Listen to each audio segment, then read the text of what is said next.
Hello everybody. Many of you know I've been working some shifts at the hospital on the COVID units, and I'm also in nurse practitioner school. And for my summer class last week, I had to take a Fitzgerald class on COVID-19.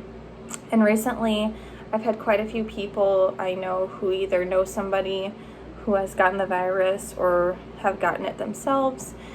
And I've had people ask me some questions, and I learned a lot in this Fitzgerald lecture. So I just wanted to get on kind of quickly and talk about some of the things I learned in hopes that it can help teach those affected by the virus or maybe help those in the future. Because until we get a vaccine, if we even get a vaccine, the virus is just kind of going to be lurking around. Obviously, not a doctor, just a registered nurse. But Fitzgerald is a really respected and credible educational resource for healthcare providers, so pretty good information. It goes into great detail on findings and treatment assessment, all that.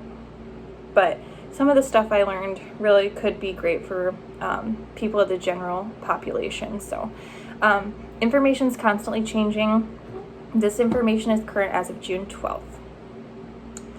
Some interesting quick terminology. You might hear SARS-CoV-2 a lot, which stands for Severe Acute Respiratory Syndrome Virus 2.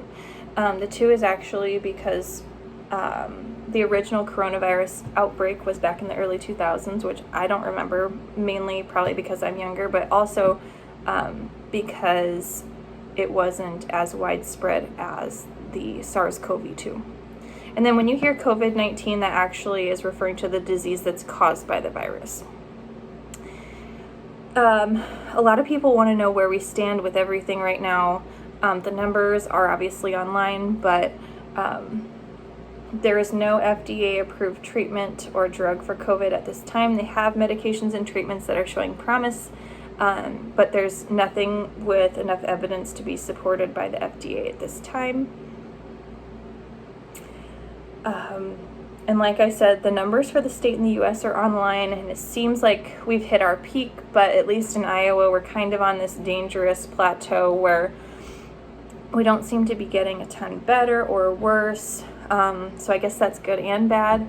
But we're not really seeing a huge decrease, even though I think a lot of people assume that since everything's open and you're able to go out and do things now, that things are a lot better. But that's not really the case.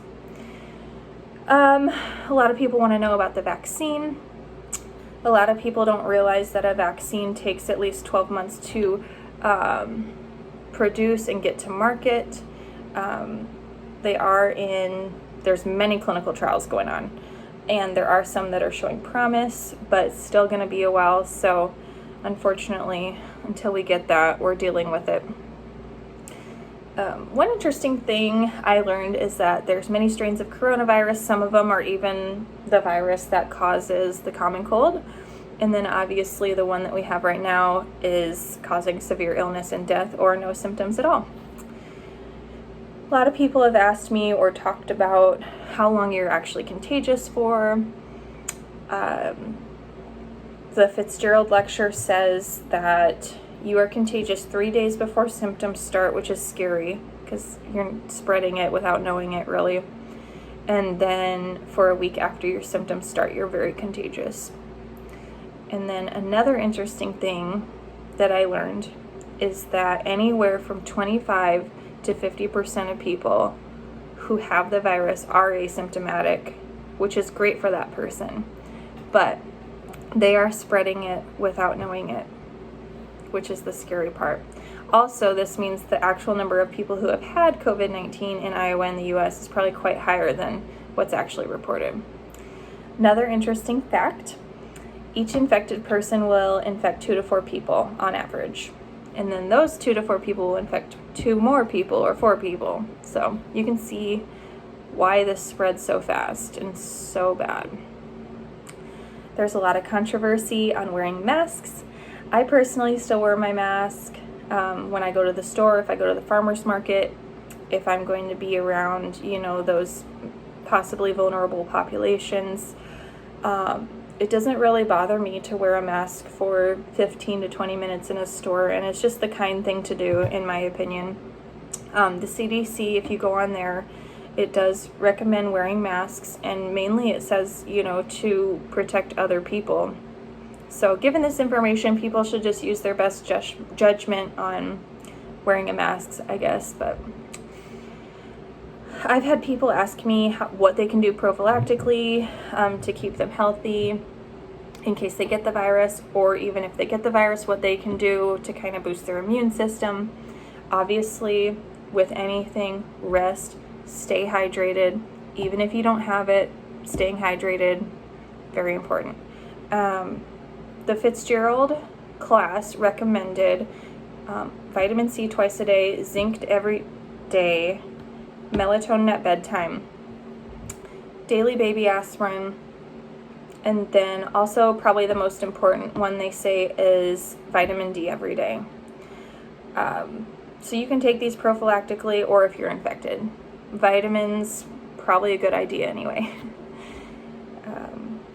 There's a possibility that if you have not had the virus yet, that you can still get it, even though maybe the numbers are slowing down, although the data doesn't necessarily support that 100%.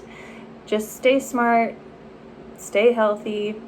I'm going to put a link for the Coronavirus Iowa website that shows the latest numbers for the state and every county, as well as a link to the CDC, which gives updated information and education on the COVID-19 pandemic. If you made it to the end of this, thank you. Sorry it was so long. I wish I could have made it shorter. But thanks for watching. Have a great day, and I hope this helped somebody.